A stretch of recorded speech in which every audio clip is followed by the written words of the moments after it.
Teka muna mga kapatid, magnilay muna tayo.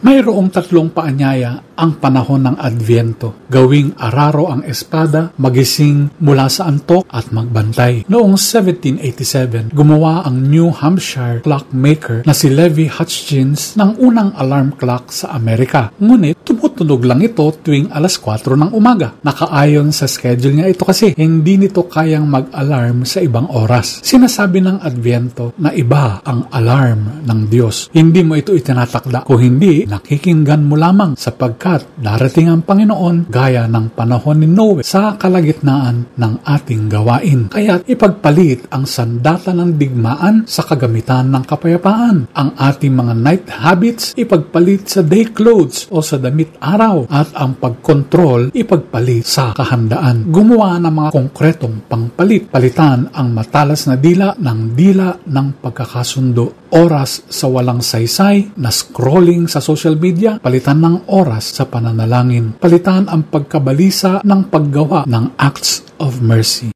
Hindi mo mahuhulaan ang kanyang oras, ngunit mahihahanda mo ang iyong puso. Mamuhay ka sa paraang nakahanda kang tumugon sa anumang katok ng Diyos sa pintuan ng buhay mo, nang matagpuan kanyang nasa araro na, gising na at suot na ang pinakamainam na kasuotan, si Kristo mismo. Pagnilayan po natin ito.